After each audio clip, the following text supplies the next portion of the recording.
So I gotta say, I did that video about a week ago talking about my experience with Monster Hunter Rise versus Monster Hunter World and how much more I really thought I would appreciate Rise. And I guess maybe in doing that video, it kind of reawakened my excitement for Monster Hunter World. And I fired it up and I've probably logged, I'd say close to 15 hours in the last week or so. Definitely over the weekend, I played a lot of Monster Hunter World. And I decided to mix it up a little bit. I put away my trusty sword and I decided to pursue a bow and arrow build. And what you're seeing is the final steps of me doing some grinding, trying to get to this really cool weapon called the Snowfletcher. Now, one of the things with Monster Hunter, and I think what I love so much about the game, is that it really rewards you for grinding. And I know that sounds kind of silly, like, well, it better, right? But because there are so many armor sets in the game, and because there are so many different types of weapons, and then within that, a significant amount of upgrades to each of those weapons, you can really get lost in customizing your character just the way you want. Now, there are definitely preferred armor sets based on what character class you're playing. There are builds that tend to favor more stamina or more damage or more resistance of this or that, whatever. I don't care about that. I just want to look cool.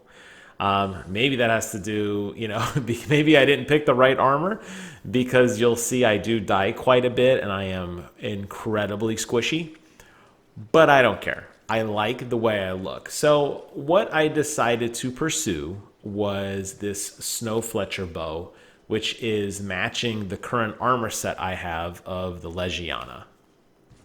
By the way, I've seen it pronounced Legiana, Legiana. I go with the latter, but you'll see, actually, you're not going to see him today because I'm fighting other enemies trying to get the last piece of crafting materials.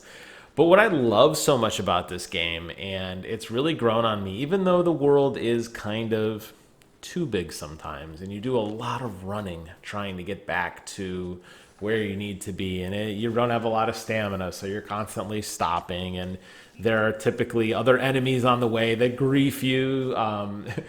It's still fun because it does require you to kind of put together a good kit, at least in terms of understanding your skills and understanding your abilities and the items you bring with you in order to be the most proficient hunter possible. So, a really cool thing, you go into the crafting menu, and there, for me in the bow tree, there are like 8 or 9 different types of avenues you can pursue. You always need the materials from a monster in order to actually, build whatever, which is really, really nice. So you're going to be fighting a lot of the same enemy to kind of grind those materials that you need and then take them back with you and build up the character the way you want them to look. So I had to kill a lot of the same monster over and over again to slowly build up what I needed, harvesting the claws and the wings and the beaks and the backs and whatever. And depending on how well you fight, if you use a voucher, whether or not you use an assignment, whether or not you die so many times, there are different conditions to earn rewards slightly faster than others. But through brute force, you will eventually get what you need. And the gameplay is great, honestly. So it's not really that much of a chore. But you'll see here, I did finally get the last piece of material I needed. Now I go back to headquarters, and I can finally upgrade to the bow that I've been wanting for a while, the Snowfletcher.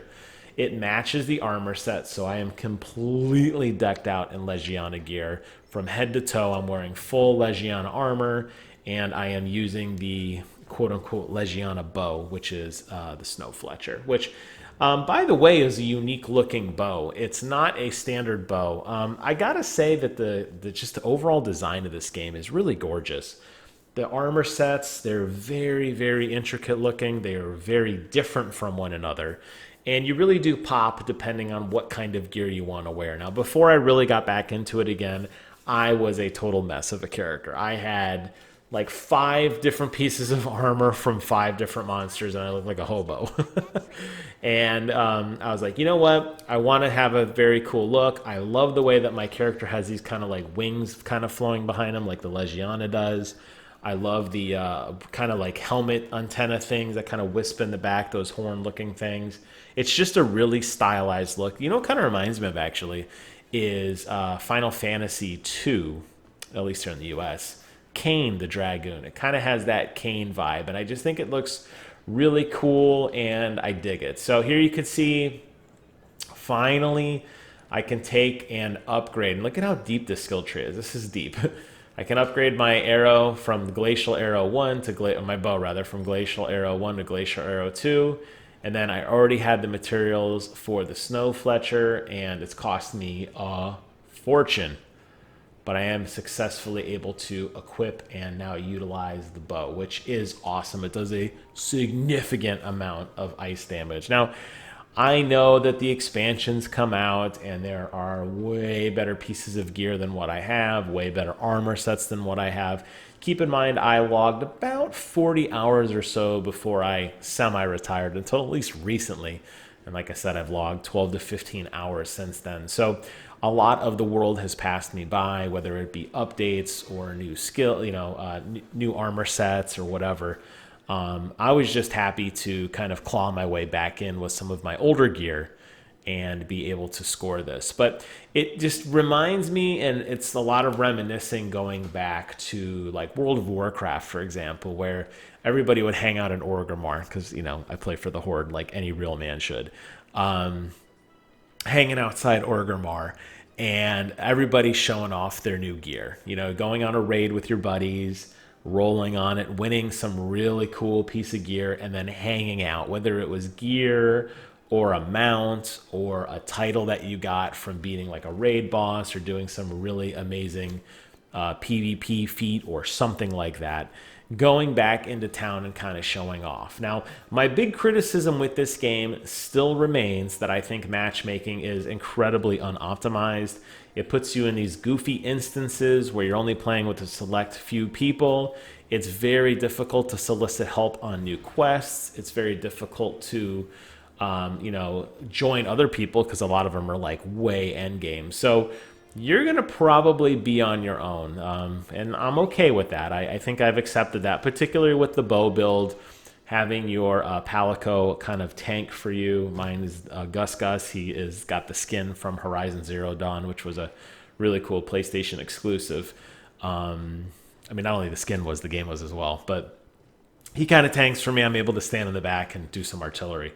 But look at how cool this bow looks now. This thing is just awesome. It's not just a standard bow. It's kind of like got a big Y to it.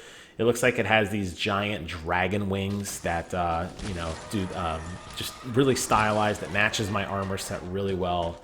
It's imbued with ice, so when I shoot arrows, it kind of sparkles. And it's just really fun to play, and it feels like such a reward. That's what I mean. Like, even though I can't go into Orgrimmar and show it off, when I mostly join into a match, I am completely alone.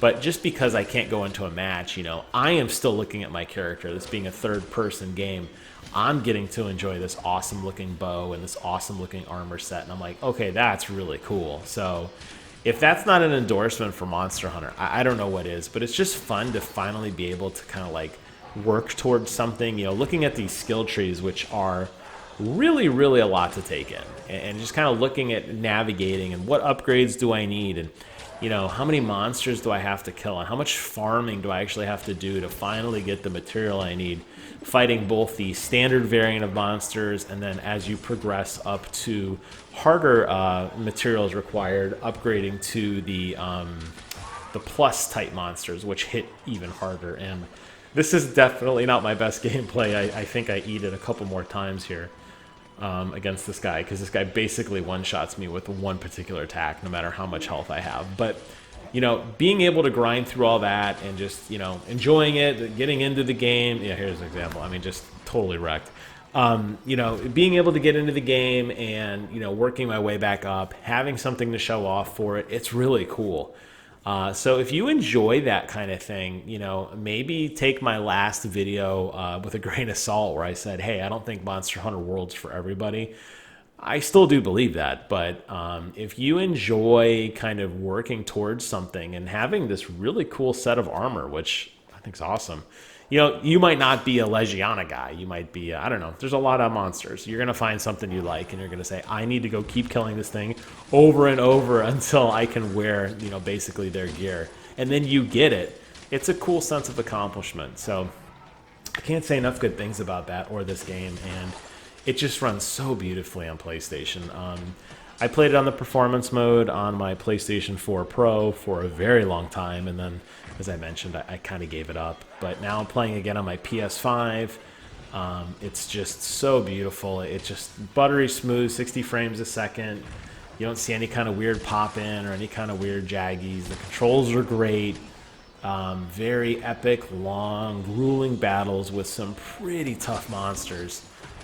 You know, getting all your gear together, whether you have to kill them outright or capture them, kind of stalking your prey, setting up traps, explosive barrels, you name it. It's just a ton of fun. So I guess I'll close out the video here just to say that, you know, kind of a love letter again to Monster Hunter. Now that my internet seems to be a little bit better, this footage is actually from Twitch, which I uploaded, or downloaded rather, to edit this video. Now that my internet seems to be a little better, I might try to start streaming it a little bit again. The only problem I have is my microphone still doesn't sound as great. I mean, I'm on my computer now, so I have a really nice microphone, but streaming from the PlayStation just definitely isn't as crisp. But it might be fun to do some gameplay. So maybe in the week or so, if I find a good video, I might just stream right to YouTube, and you might get a VOD kind of that way later on. But for now, I'm going to close this video out. I hope you guys found it fun and informative. If you are playing Monster Hunter World, if you're still into the game and you are on the PlayStation Network, look me up. My handle is always Viper Magic. I would love to play with you. There's a lot of endgame content, which I am just not strong enough yet to get through, although I seem to be semi-capable in shooting a bow and an arrow, so I could at least stand in the back and blast the hell out of a monster's butt. So that's it for me. Take care of yourselves, and until next time, I will see you guys on the other side.